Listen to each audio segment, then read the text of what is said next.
আমৃত্যু ভালোবাসি তোকে। লেখনীতে সালমা চৌধুরী। পর্ব 08। মানুষের মন কখনো ক্লান্ত হয় না। এই স্লোগান দিতে দিতে নিজেকে শক্ত করল মেঘ। আজকে সে ফজরের আজানের সময় উঠেছে, রাতে অ্যালার্ম দিয়ে ঘুমিয়েছিল। দিন যত যাচ্ছে পরীক্ষা তত কাছে আসছে। যেভাবেই হোক চান্স পেতে হবে। প্রথম টার্গেট মেডিকেল, দ্বিতীয় ঢাকা বিশ্ববিদ্যালয়। এজন্য সবই পড়তে হচ্ছে তাকে। নামাজ পড়তে বসেছে মেঘ। 7:30 পর্যন্ত পড়াশোনা করেছে। সকালে খালি পেটে বেশিক্ষণ থাকা কষ্টকর, তাছাড়া পড়াশোনা করলে আরও বেশি ক্ষুধা পাই। গতকাল সন্ধ্যায় খেয়েছিল, সারারাত কিছু খায়নি, খিদায় চুচু করছে পেট। দৌড়ে নিচে গেল মেঘ। মেঘের দৌড় দেখে ভয় পেয়ে গেলেন হালিমা খান, উনিও রান্নাঘর থেকে ছুটলেন। হালিমা খান চিন্তিত স্বরে জিজ্ঞেস করলেন, কি হচ্ছে তোর, এভাবে ছুটছিস কেন? মেঘ জবাব দিল, আমার খুব ক্ষুধা পাইছে আম্মু, তাড়াতাড়ি খেতে দাও। হালিমা খান আবারও জিজ্ঞেস করলেন, তুই কখন উঠেছিস? মেঘের শান্ত জবাব, ফজরের সময় উঠেছি, তারপর পড়াশোনা করেছি। তাড়াতাড়ি খেতে দাও আমায়। হালিমা খান যেন খুশিতে গদগদ হয়ে গেলেন।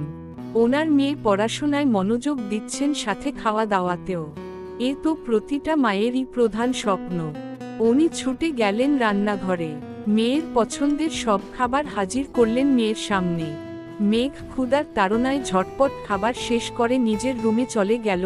আজকে তার কোচিং, প্রাইভেট কিছু নেই। সন্ধ্যায় শুধু শাহরিয়ার ভাইয়া পড়াতে আসবেন।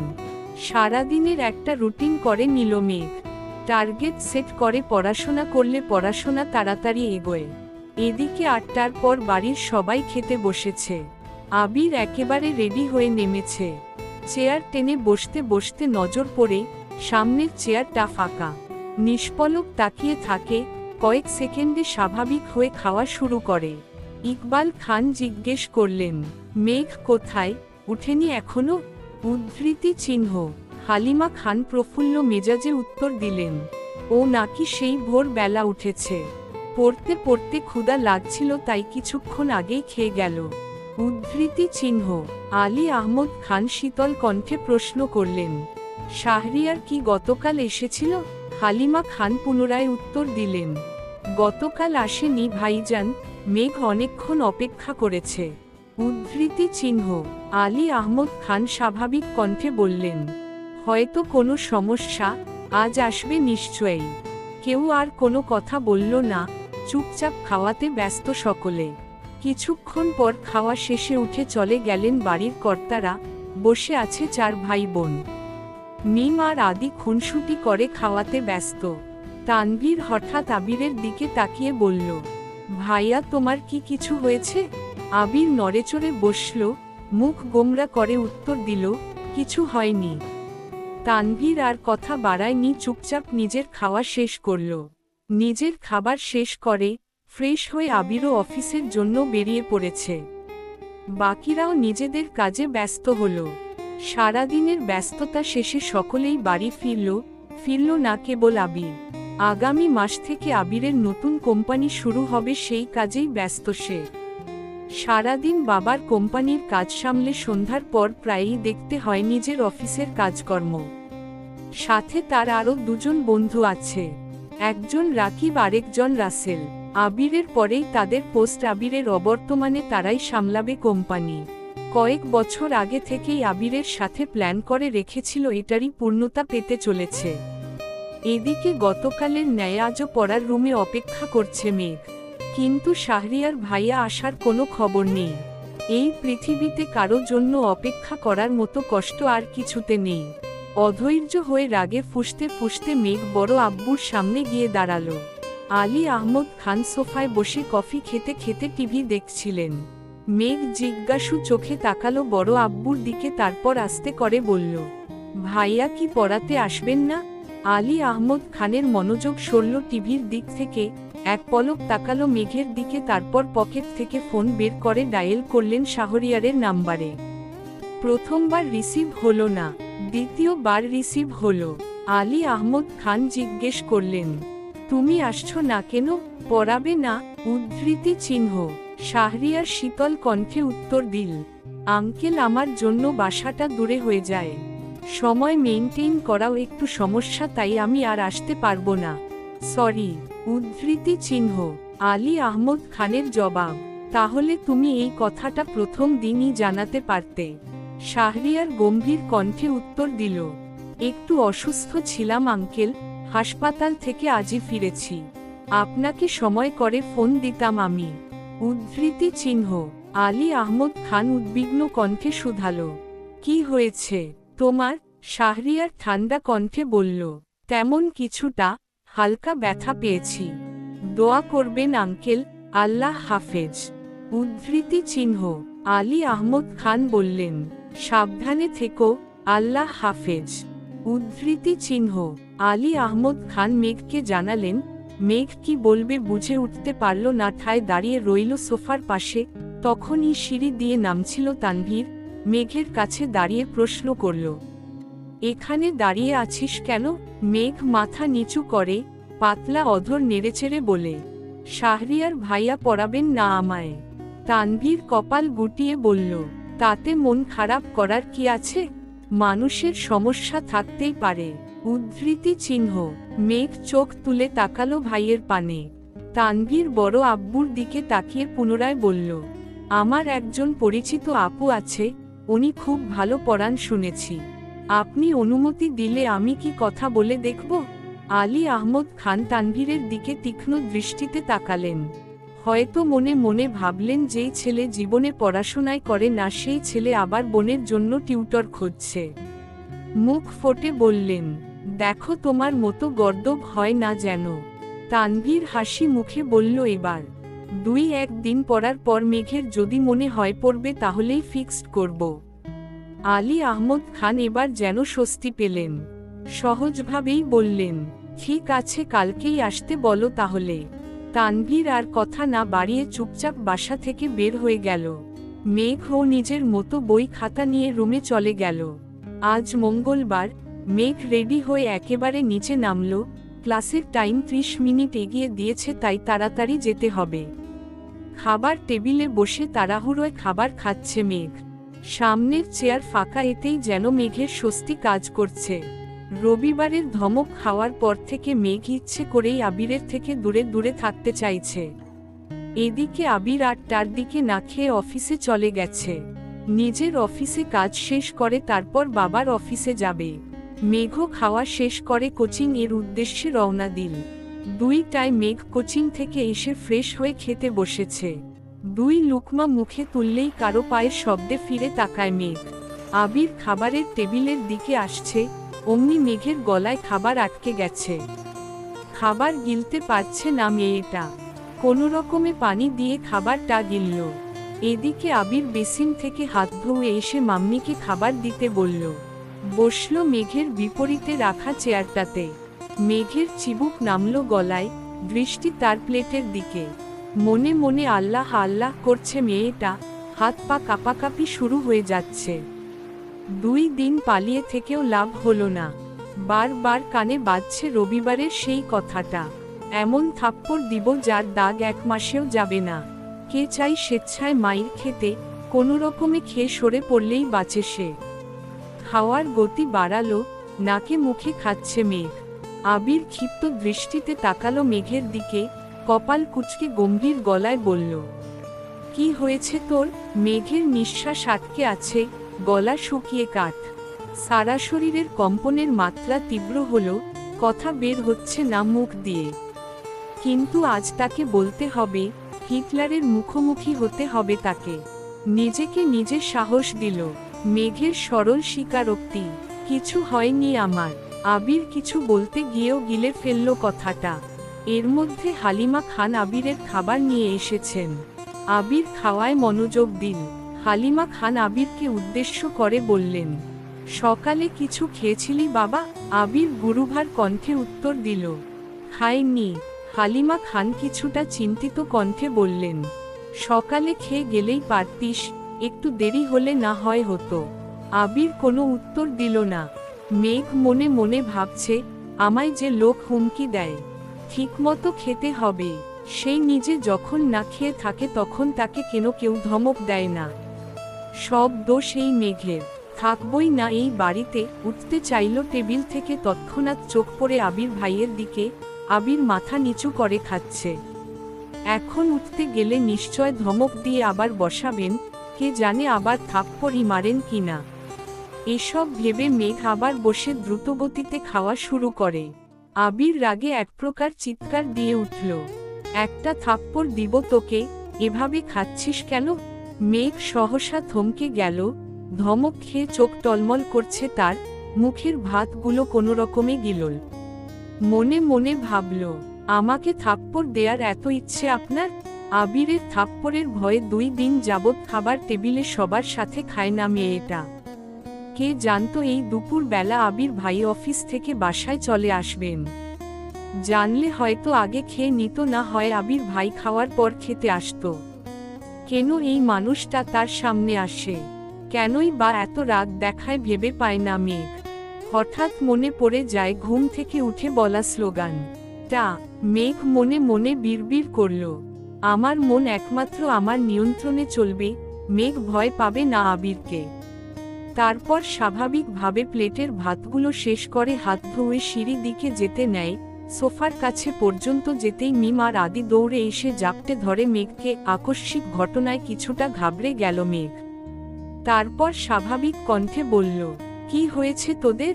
মিম ফিসফিস করে মেঘকে বলল, আপু প্লিজ আবির ভাইয়াকে বলো না আমাদের নিয়ে বাইকে ঘুরতে, কখনো বাইকে উঠিনি, প্লিজ বলবা। মেঘ কোনো কিছু না ভেবেই বলল, আমি বলতে পারবো না। আদি বলে উঠল, প্লিজ প্লিজ প্লিজ আপু, আমরা বলার সাহস পাচ্ছি না, প্লিজ তুমি একটু বলো না। মেঘ আবারও গম্ভীর কণ্ঠে জবাব দিল, আমি পারবো না বলতে। তোদের ঘুরতে ইচ্ছে করে তোরা বল। উদ্ধৃতি চিহ্ন। মেঘ মনে মনে ভাবছে, তোরাই সুখে আছিস, আমাকে তো উঠতে বসতে থাপ্পড় মারার হুমকি দিচ্ছে। আমি এবার এটা বললে নিশ্চিত এখনই খাবো থাপ্পড়টা।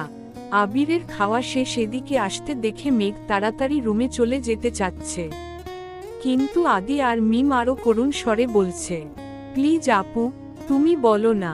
উদ্ধৃতি চিহ্ন। এবার মেঘ রেগে কটমট করে বলে, আমি বললাম তো পারবো না। মিম আর আদি এবার চুপসে গেল। মেঘ আর এক মুহূর্ত দাঁড়ালো না, সিঁড়ি দিয়ে উঠায় ব্যস্ত। আবির বিষয়টা লক্ষ্য করেছে। আবির আদিকে জিজ্ঞেস করে, কাকে কি বলতে বলছিস ওকে? মিম শ্বাস টেনে সাহস নিয়ে বলল, ভাইয়া আমাদের আপনার বাইকে নিয়ে ঘুরাবেন প্লিজ। মেঘ সিঁড়িতে উঠতে উঠতে ফিসফিস করে বলছে, হিটলার নিবে বাইকে তোদের? সেগুড়ে বালি। আবির কণ্ঠ 3 গুণ ভারী করে উত্তর দিল, আমার বাইকে কাউকে উঠাবো না। কিছুদিন পর তানভীরকে বাইক কিনে দিব, তখন ও তোদের নিয়ে ঘুরবে। উদ্ধৃতি চিহ্ন।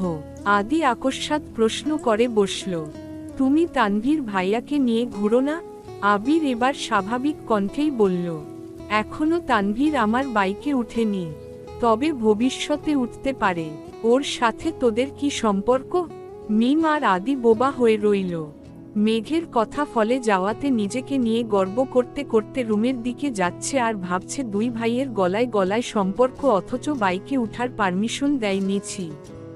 সহসা অভিব্যক্তি পাল্টালো, মুখের বিড়বিড় করে বলল, হিটলারের থেকে ভালো আর কি আশা করা যায়? রুমে গিয়ে সোজা শুয়ে পড়ল। তৎক্ষণাৎ ফোনটা হাতে নিল। এই 2-3 দিনে একবারের জন্য ও ফেসবুকে ঢুকে নিশে। মন খারাপ কাটাতে ঢুকলো ফেসবুকে। কিছুক্ষণ ঘোরাঘুরির পর একটা পোস্ট সামনে আসছে। একদিন আগে আবির ফেসবুক একটা অসম্ভব সুন্দর ছবি আপলোড দিয়েছে, সাথে ছোট করে ক্যাপশন লিখেছেন, শূন্যতা আমায় ঘিরে আছে আর আমি ঘিরে আছি মোহে। মেঘ ছবিটা দেখে যতটা খুশি হলো তার থেকে বেশি চিন্তিত হলো ক্যাপশনে কি বুঝিয়েছেন তা ভাবতে। সে ক্যাপশন বুঝার চেষ্টায় মগ্ন হলো। মনে মনে আওড়ালো, উনি কি তাহলে সত্যি কারো সাথে রিলেশনে আছেন? উদ্ধৃতি চিহ্ন। তৎক্ষণাৎ মনের ভেতর থেকে জবাব এলো, উনি প্রেম করলে তোর কি? তোরে যে উঠতে বসতে থাপ্পড় দেয়ার ভয় দেখায়, তোর লজ্জা করে না এই হিটলারকে নিয়ে ভাবতে? সঙ্গে সঙ্গে ডাটা অফ করে ফোন রেখে দিল মেঘ।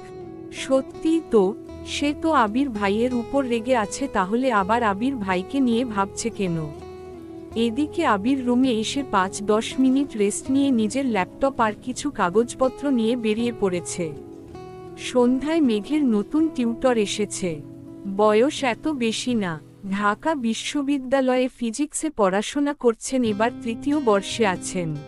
দেখতে মাশাআল্লাহ অনেক সুন্দরী, গোলগাল চেহারা, বোরকা পরে হিজাব পরে এসেছেন। গুছিয়ে কথা বলেন, সুন্দর করে বুঝিয়ে পড়িয়েছেন মেঘকে। মেঘ যেন পড়ার থেকেও বেশি মুগ্ধ হয়েছে ওনার কথা বলার স্টাইলে। ওনার নাম জান্নাত। মেঘের ওনাকে এতই ভালো লেগেছে যে 2 দিন পড়া পর্যন্ত অপেক্ষা করতে পারল না। জান্নাত আপু চলে যাওয়ার সঙ্গে সঙ্গে ছুটে গেল বড় আব্বুর কাছে, জানালো ওনার কাছেই পড়বে সে। আলী আহমদ খান যেন কিছুটা নিশ্চিন্ত হলেন। তারপরও মেঘকে বললেন, কখনো যদি মনে হয় তোমার পড়ার ঘাটতি হচ্ছে তাহলে আমি নতুন টিউটর আনব, তুমি চিন্তা করো না, পড়াশোনায় মনোযোগ দাও। মেঘ ঠিক আছে বলে নিজের রুমে চলে গেল। রাতে সবাই একসাথে খাওয়া দাওয়া করল, কিন্তু আবির নেই। ইদানিং আবির অফিস শেষ করে নিজের নতুন অফিসে চলে যায়। ওখানে সব গুছানো, প্ল্যানিং করা এসব নিয়ে ব্যস্ত থাকে। রাত 11টার আগে ফিরেই না। কেউ অপেক্ষাও করে না তার জন্য, কারণ আবিরের করা নির্দেশ, আমার জন্য কেউ অপেক্ষা করলে আমি আর ফিরবই না। সেই থেকে মা আর মামুনি নিজেদের সময় মতো শুয়ে পড়ে। আবির 11টার পরে এসে ফ্রেশ হয়ে নিজের মতো খায়। কেটে গেল আরও 2 দিন, দেখা হলো না মেঘ আর আবিরের। সকালে আবির খেতে আসলেও মেঘ আগেই খেয়ে পালায়, সে আবির ভাইয়ের মুখোমুখি হতে চায় না। মেঘ ছোটবেলা থেকেই খুব আবেগী আর জেদি, অল্পতে কান্না করা তার স্বভাব। আর কোনো বিষয়ে জেদ করলে তা সহজে কাটে না। যেমন সামান্য থাপ্পড়ের জন্য আবির ভাইয়ের সাথে 9 বছরের উপরে কথা বলে নিয়ে একটিবার। আবির দেশে আসাতে মনে অন্যরকম অনুভূতি জন্মানো শুরু করেছিল সবেমাত্র, কিন্তু আবির ভাইয়ের হুমকিতে অনুভূতিগুলো চাপা পড়ে যাচ্ছে। মেঘ নিজেই যেন অনুভূতিগুলোকে মাটি চাপা দিতে ব্যস্ত। কথায় আছে, চোখের আড়াল হয়ে গেলে মনের আড়াল হতে বেশি সময় লাগে না। এজন্য মেঘ সর্বোচ্চ চেষ্টা করছে যেন আবির ভাইয়ের সামনে সে না পড়ে। সবাই টেবিলে বসার আগেই সে খেয়ে নিজের রুমে চলে যায়। আবির ভাই অফিসে গেলে সে কোচিং এর জন্য বের হয়। দুপুরে আবির থাকে না বলে একটু রিল্যাক্সে খেতে পারে। রাতে জান্নাত আপু পড়িয়ে যায় 7.30 নাগাদ, তখনই খেয়ে রুমে চলে যায়। তখন তো আবির ভাই ফিরেই না, দেখা হবে কিভাবে? সেই রবিবার থেকে মেঘ পালিয়ে বেড়াচ্ছে। আজ বৃহস্পতিবার রাত, মেঘ নিজের পড়া শেষ করে শুয়ে মোবাইলটা হাতে নিয়েছে। আবিরের কথা খুব মনে হচ্ছে তার, তাই আবিরের আইডিতে ঢুকলো, কিন্তু কোনো আপডেট নেই। মনের ভেতরটা কেমন জানি মোচড় দিল মেঘের। মঙ্গলবার দুপুরে খেতে বসেছিল একসাথে, তারপর আর দেখেই নি সে। মেঘের খুব ইচ্ছে করছে আবির ভাইকে দেখার, মনকে কোনোভাবেই শান্ত করতে পারছে না। মনের জোরগুলোও নিস্তেজ হয়ে পড়েছে। অনেকক্ষণ মনকে বুঝিয়ে ব্যর্থ হলো, তাই রুম থেকে বের হয়ে গুটি গুটি পায়ে এগিয়েছে আবির ভাইয়ের রুমের দিকে। রাত তখন 11টার উপরে। ড্রয়িং রুমে একটা হালকা আলোর বাল্ব জ্বলছে, পুরো বাড়ি অন্ধকার। মেঘ আবিরের রুমের সামনে দাঁড়ালো। দরজা চাপানো, আস্তে করে ধাক্কা দিল মেঘ। চেক করতে চাইছিল খোলা কি বন্ধ। মেঘের হালকা ধাক্কাতেই খুলে গেল দরজা। কিছুটা ঘাবড়ে গেল মেঘ। যদি আবির ভাই রুমে থাকেন তাহলে আজ থাপ্পড় নিশ্চিত। তাই দুগালে হাত দিয়ে আস্তে করে উকি দিল রুমে। রুমের বারান্দায় বাল্ব জ্বলছে, সেটার আলোয় রুমে আসছে। মোটামুটি আলোকিত হয়ে আছে রুমটা। আবির কোথাও নেই। বিছানা টানটান করে পাতানো, টেবিলে বই, খাতা, কাগজপত্র এলোমেলো, সাথে একটা ল্যাপটপের আলো জ্বলছে। চেয়ারের উপর 2-3টা কাপড় এলোমেলো পড়ে আছে। ছেলেদের রুম সচরাচর যেমন হয়। মেঘ মনে মনে ভাবছে, আবির ভাই কি এখনো বাসায় ফিরেনি? নিজের রুমের দিকে ফিরে এক কদম এগুতেই কানে ভেসে আসে গানের সুর। দাঁড়িয়ে পড়ল মেঘ, মনে মনে ভাবছে, গান কে গাইছে? আবির ভাই নয় তো? আবারও ঘুরে গুটি গুটি পায়ে এগিয়ে গেল সিঁড়ির কাছে। মেঘ এই জীবনে কোনোদিন সন্ধ্যার পর ছাদে যায়নি, সবাই গেলেও যায় না, ওর ভয় লাগে সন্ধ্যা বেলা নাকি ছাদে তানারা ঘুরে বেড়ায়। সারা রাত ছাদেই থাকেন, এ ভয়ে ছাদে পা বাড়ায় না সেদিকে। সিঁড়ি কাছে এসে থমকে দাঁড়ালো মেঘ। এই গান কি তানারা গাইতেছেন? আমাকে আকৃষ্ট করে নেয়ার জন্য? উদ্ধৃতি চিহ্ন। যাবে কি যাবে না এটাই ভাবছে মেঘ। বুকে সাহস নিয়ে 2 কদম এগিয়েছে মেঘ। একটু উকি দিয়ে দেখল ছাদের দিকে, ছাদের গেট খোলা। এটা দেখে মনে সাহস পেল মেয়েটা, তানারা গান গাইলে গেট খোলার কি দরকার। তারপরও আল্লাহ আল্লাহ করে এগুচ্ছে মেঘ। গেটের কাছে এসে বুকে হাত রেখে উকি দিল ছাদের দিকে। ছাদের এক কর্নারে নজর পড়ল, সিঙ্গেল সোফার উপর হেলান দিয়ে বসে আছে একজন। চাঁদের উপর থেকে মেঘ সরে যেতেই স্পষ্ট বোঝা গেল এটা আবির ভাই। মেঘ নিস্তব্ধ হয়ে দাঁড়িয়ে পড়ল। এত রাতে আবির ভাই ছাদে কি করেন? কৌতূহল হলো মেঘের। আগে কি গান গেয়েছে তা মেঘ বুঝতে পারেনি, নিচ থেকে শুধু সুরটাই শুনেছে। এখন আবির ভাই নীরব। কয়েক মুহূর্ত পর আবির ভাই আবার শুরু করল। ছোট্ট বুকে মেঘ জমিয়ে কেনরে কাদিস পাখি, তুই ফিরবি বলে আমি কেমন সন্ধ্যা নামায় রাখি। ছোট্ট তোর ওই ওমের ডানায় নাক ঘষতে দিবি কি? বুকের ভেতর ঘুলোঘুলিতে একলা পাখি হবি? তুই বুকের ভেতর ঘুলোঘুলিতে একলা পাখি হবি? মেঘ উদ্বিগ্ন নয়নে তাকিয়ে আছে আবির ভাইয়ের দিকে। ছেলেদের গান শিখতে হয় না, তারা খালি গলাতে গান গাইলেও যেন অসম্ভব সুন্দর লাগে। মেঘ মুগ্ধ হয়ে আবিরের গান শুনছে। আবির ভাই একই লিরিক্স বারবার গাওয়াতে গানে মনোযোগ দিল মেঘ। নিজেকে নিজে প্রশ্ন করল মেঘ, এই গান কাকে উদ্দেশ্য করে গাইছেন উনি? আমাকে নিয়ে নয় তো? এটুকু বলতেই মুখে হাসি ফুটে উঠল মেঘের। তৎক্ষণাৎ মনে হলো উনি আমাকে নিয়ে কেন গান গাইবেন? আমি কে? তানভীর ভাই তো সেদিন বলল আবির ভাইয়ের জীবনে কেউ আছে, তাহলে কি তার কথা ভেবেই গাইতেছেন? সঙ্গে সঙ্গে হাসি গায়েব হয়ে গেল। নিস্তব্ধ আখিতে তাকিয়ে আছে সে। বুকের বাপাশে হালকা ব্যথা অনুভব হলো। ওনার মনে সত্যি অনেক দুঃখ, না হয় এমন গান কেউ গায়? এর মধ্যে আবির ভাইয়ের গান থেমে গেল। কিছুক্ষণ নীরব থেকে পকেট থেকে একটা সিগারেট বের করে ঠোঁটে ধরল, আগুন দিয়ে জ্বালালো সেই সিগারেট। এদিকে মেঘের মাথায় আকাশ ভেঙে পড়েছে। নিজের চোখকে বিশ্বাস করতে কষ্ট হচ্ছে। আবির ভাই সিগারেট খান, দাঁড়িয়ে থাকার শক্তিটুকু পাচ্ছে না মেয়েটা। আকস্মাৎ দরজার এখানেই বসে পড়েছে সে। মেঘের জাত শত্রু হলো সিগারেট। যেখানে সিগারেটের গন্ধ মেঘ সহ্য করতে পারে না, সিগারেটের গন্ধে তার শ্বাসকষ্ট হয়ে যায়, সেখানে আবির সিগারেট খাচ্ছে। এটা যেন মেঘ মানতেই পারছে না। ওষ্ঠদয় উল্টে নীরবে চোখের জল ফেলছে। যাকে সে মিস করছিল, এতক্ষণ তাকে দেখার জন্য উদ্বেগ ছিল, তাকে খোঁজে এসে এরকম একটা দৃশ্য দেখবে তা সে কল্পনাও করেনি। অষ্টাদশীর মনটা নির্মমভাবে হত্যা করেছে আবির। আবির ভাই অষ্টাদশীর মনে বসন্তের ফুলের মতো আর ফুটবে না। আবিরের প্রতি খুব রাগ হলো মেঘের। রাগের সাথে কান্নার মাত্রাও বাড়তে লাগলো। ছাদের দরজার পাশে বসেই ফুপিয়ে ফুপিয়ে কাঁদছে মেঘ।